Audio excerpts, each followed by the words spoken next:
Good morning, everybody. It's Brandon and my wife Otisha again. What's up, y'all? We are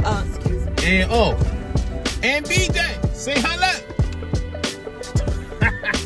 The Hill family's back in action. Today, we're on our way to a church meeting. We are planning out 2025, the rest of 2025, with our staff at the church. And I just wanted y'all to come through with us. Sometimes y'all don't. So first things first, we want to do a little get to know us for a second. So, yeah, why not? Okay. Just so we pastor a local church here in Maryland called Transformation Christian Fellowship, and we've been pastoring the church for over 8 years now. And we're in the middle of a bunch of little things, right? A lot of things. We're in negotiations for expanding our space, helping out the churches that we've been able to help to plant. So we got a lot of little things going on, and so we're just taking those moments to kind of plan that out. And sometimes, I don't think sometimes people understand, like, when you're a church planner and you weren't under an umbrella and you're independent, it's a little hard. You know what I'm saying? It's a little hard, and most people want positions and all of that stuff like that, but sometimes you don't understand the sacrifice that comes along with it. So it's a lot of sacrifice. What would you say in our 8 years, like, we've learned the most? We've learned the most. I feel like it will be a little different for both of us. Yeah, that's fine. So it's your perspective. What I've learned. Hold on. Let me try to scoot to her. It's okay. It's fine. No, let's figure it out. Now it's upside down. Now it's upside down. That's all right. It's okay. I can give a bit later. Yes, we gotta lean in. Yeah. So yeah, we've been doing ministry. We started the church and stuff like that out here in Maryland. And, I tell our story. On the first 5 years of the church, we really didn't see much people coming. It's not until we moved to the location that we're at, and we were in the morning time where we had this influx of people starting to come. And so a lot of times when you're doing something, you in your mind you got a clock, like, man, it got to be like this at this time, and you got to do this and that. And sometimes when you're on this journey with God, and I say this all the time, y'all, and really, take it to heart, a life of God is a life of inconvenience. And you will be inconvenienced, a lot of times, but all of it is worth it in the end. Like, it's all worth it in the end. Because we didn't come out of like a church planning network or an umbrella or anything like that. Nobody gave us money. Nobody gave us money to start the church. We had a few people that's not true. People sold money. As far as like we didn't have an umbrella of the already established. Yeah, that didn't happen. And so we started this not because I had a church hurt or anything like that. It's that the Lord genuinely called me to start this church. I started the church when I was 23. Yeah, 23 years old. I started the Bible studies when I was 21. Okay. So I started the church at 23. Been rocking out ever since. And over eight or 9 years later, we blessed to help two other church plants and stuff like that. So we're still progressing even along in our story. It's just that you just have to have a level of persistence when you're doing anything for God, whether you're in ministry, whether you are just whatever God's calling you to do. You have to have a level of persistence. And one thing I've learned even more now because of the time that we're living in, how things are happening so fast, you have to be flexible. You have to be very flexible. Early on in our marriage, we've had to learn how to be flexible out the gate because we got married in the pandemic year. Now that's a good one. Yeah. Because a lot of things that you would want to happen or how you would want things to happen sometimes doesn't go that way. So you have to be flexible to how God is using you, how things are moving, and even with the times. Like, again, nobody knew a pandemic was coming. Nobody. But you got to be able to adjust and pivot when it's time to adjust and pivot. Yeah, you got to. Because a lot of the things that we had planned. Oh, that's the white on white. I like that one. We're looking at Tesla. We're looking at Tesla right now. We're getting ready to purchase one. Yeah. But but for some of you who want to know, it ain't off nobody's church's money. We're also bivocational, so we work full time as well as church at the church. So don't take any money. And even the money people try to sow, we put it back in the church. Like they have to tell us, you better not. Yeah. So. Can I say what I've learned too? Yeah, go ahead. I've learned over the years is that it's better to stay ready than to get ready. And that's like slang for it's really important to prepare. No matter what size your church is, it is so much better to be prepared and expect growth. Like expect that the ministry that God has called you to will grow. People will come even when you don't see it like right away, because like the first 5 years, it was a lot. I mean, most of the time it was just us and our family, but and a few others. Yeah, and then a few others, but it was a little. Oh no, for sure, a few others. Like the praise team and rocking with us for a minute. Like so it was us and our. But they are family. So when I say family, I'm like us and our family. But yeah. I just didn't want people to think that it was just us and our family. Yeah, so it was us and our family there, and a few others, but it was very limited when it came to like numbers. But we still operated our ministry and our church as a mega church. Like we still had things established, things set up. Until this day, even with the growth that we're having, we're still operating as if we are a mega church. Like we are believing God for for expansion, but not only that, seeing value in what you have now and being faithful of the few that you have now goes a long way.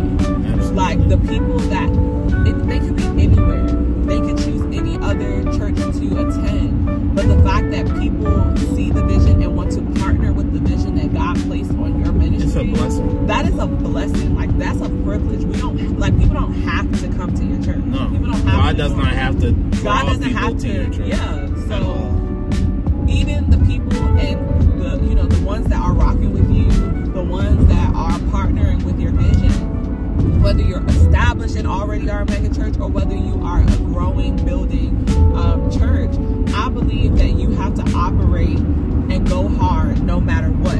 Who's in the room, no matter how many people shows up, they still deserve the quality and the excellence that you would have even if you had a mega church. Because I want to say something, just because everybody's church is not going to be a mega church, but that does not stop you from operating on a mega level. But most importantly, in excellence. Yeah, absolutely. Excellence is the standard. Yeah, because I mean, like, I always wanted to when I told the Lord that I'm gonna commit to what He's told me to do, I'm gonna go all in. You know what I'm saying? And then some people, you do it, but you don't go all into it. You know what I'm saying? And we didn't have the most resources to do what we want to do, but we knew how to maximize the little that we did have. We tried to maximize it as much as possible. So I just wanted to encourage folks, like, you probably don't have a mega budget. We don't either. We still don't. We're getting to that one day soon. Praise God. It's not as bad as it used to be. Thank you, Lord. But you got to stay encouraged to the fact that if you are faithful over the few, God will make you rule over many. And I think you just can't skim past that. You got to be faithful what you have. You got to know how to steward what you have that's in your hands, and then watch how God maximizes. And you have to keep seeing. Yeah. You have to keep seeing, even when it's not happening. You have to keep seeing. You have to keep believing that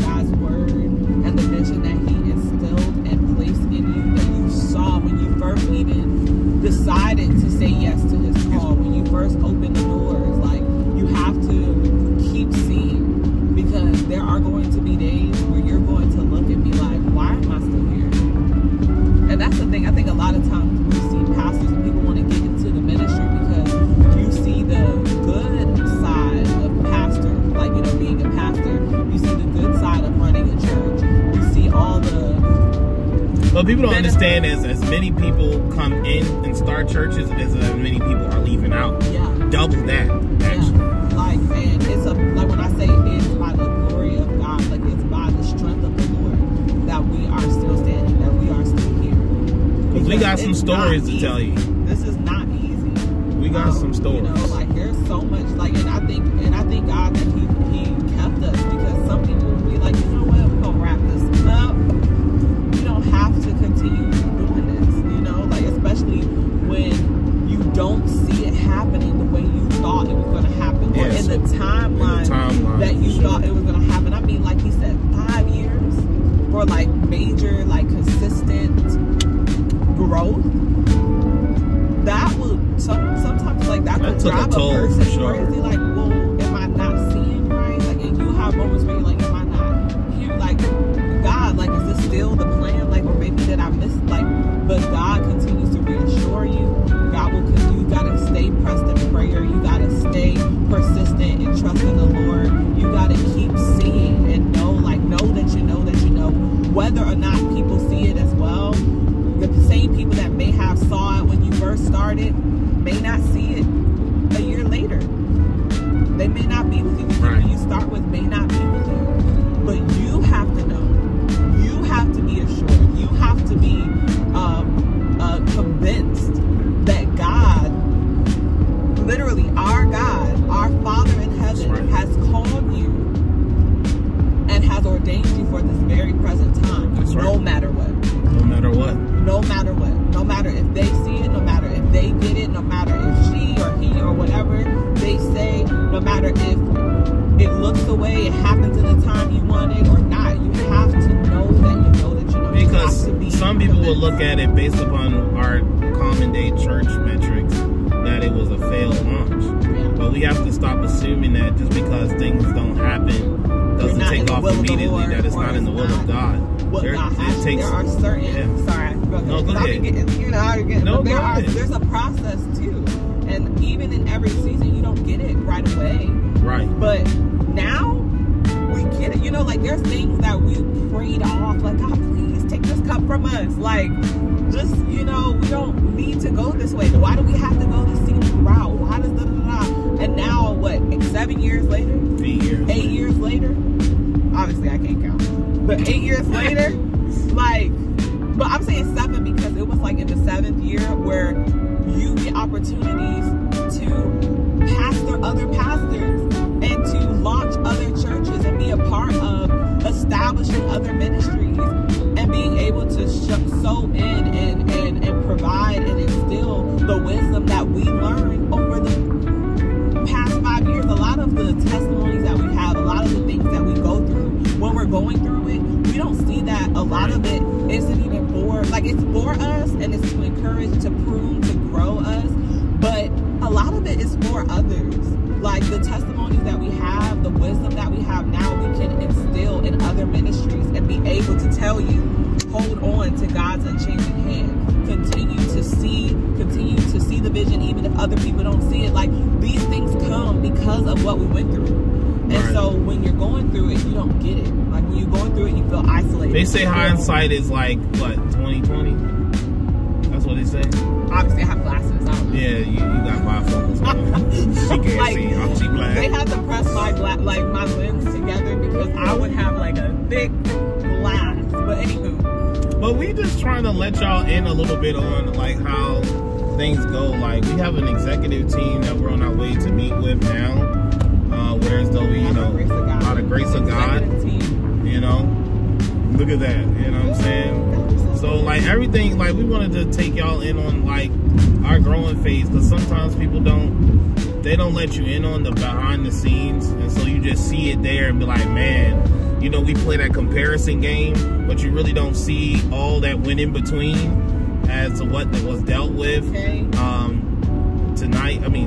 This morning you're going to see a little bit of the systems that, you know, we kind of, you know, have implemented and stuff like that. You may not hear all of the conversation, but, you know, we just wanted to have a conversation. Yeah, see some of the operations, get to meet some of the amazing people we get to do life with. Yeah. And so, like, you know, But you know, everything God has you have to understand there's a timing for you. The Bible talks about how, you know, do not get weary in doing good. You know what I'm saying? Because in due season you will reap. And I feel like we're coming into that moment where like we're starting to reap a little bit more. We're starting to see certain things, you know, come through. You know, living in answered prayers. As far as cash flow. And so they are not able to help us with the build out outside of the money that they've already allotted. That come out because that is what's going to word them off and draw people. Like, we had a great time. We were at this, we did this, we did that. We went on the site sound trip. We did this at the church. I think those are some things. And then, like, you know, Pastor, we hadn't talked about this, but I was thinking that, you know, one group I ran, we had the inner group started to contribute to the group, right? So that when you did events, nobody had to pay. And so when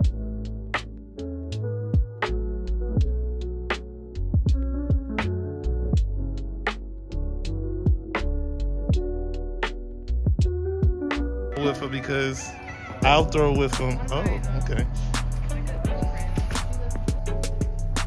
So right now you are currently standing in the lobby right now. Some of this is going to be, you just got the division. Some of this is going to be, this wall is not going to be here. So, Right. So this knocks down to the church.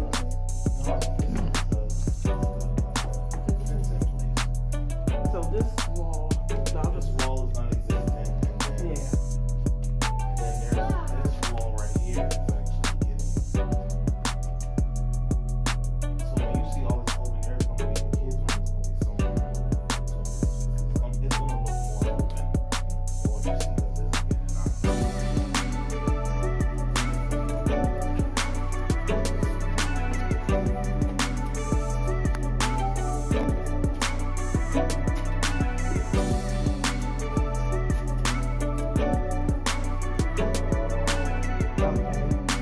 So this is not something. No. Even on this whole wall thing? Yeah. How about this wall? How about this wall right here? This is gone. But this wall. Yeah. They're not, Not breakers, right? yeah, the breakers are. The kids will where the breaker is. So this is the lobby. You know what we was just sitting at? When we take this wall down, this will be No, just this wall is not going anywhere. It can't be. So that's your work. Don't worry about it. Well, actually, that is the kids' room. That's the kids' room, but the breaker's over there. Yeah. So they can't jump in. This is going to be big. Once they open all of this up. Yeah. This wall.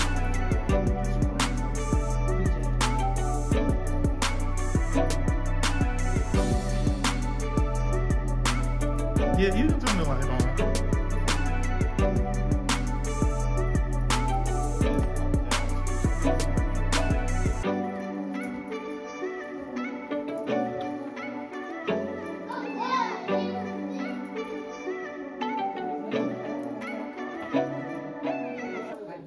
Yeah, he's from the fencing. This is going to be storage right here. So that will open up the other room now, storage over there currently. Yeah, we'll still have. Oh, turn that light back on. Yeah. That's currently in the store. So that's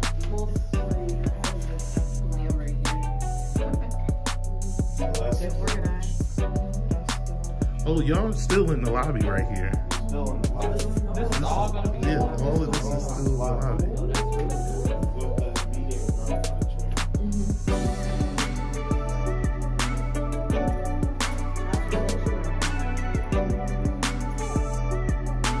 Everything from your right now.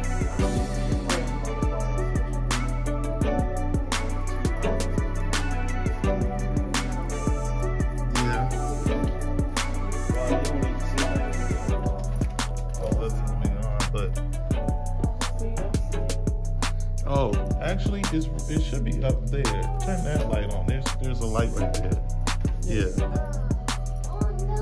Well, these cabinets are bad. These are really nice still.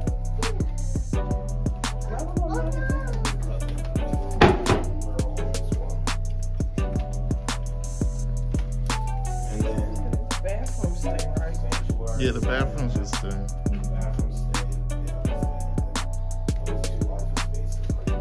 We can walk down.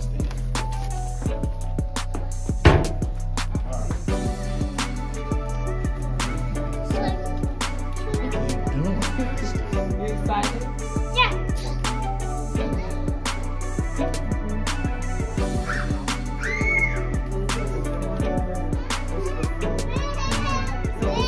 When people come in late, Yeah. they're coming through here. Yeah. Okay. This is the front door. No, this would be the front door. So what would happen is So that, is this the main door? well, yes, we would pretty much treat it like the sanctuary is probably coming back.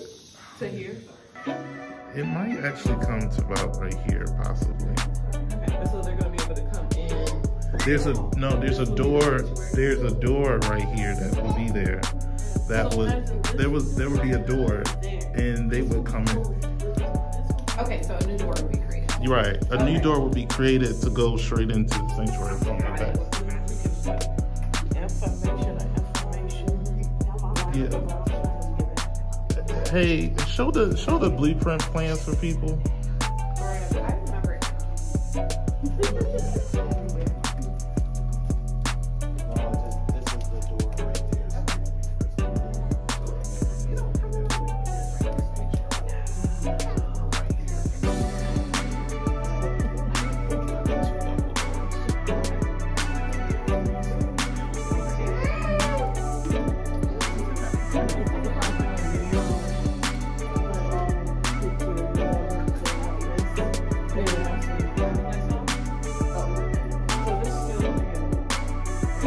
Yeah.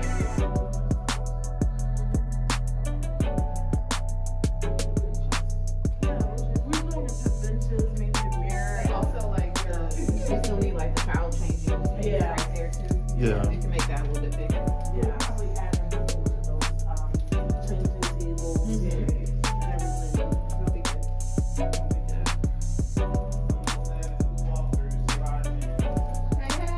some of the staff took a walkthrough. Say hi, Jen.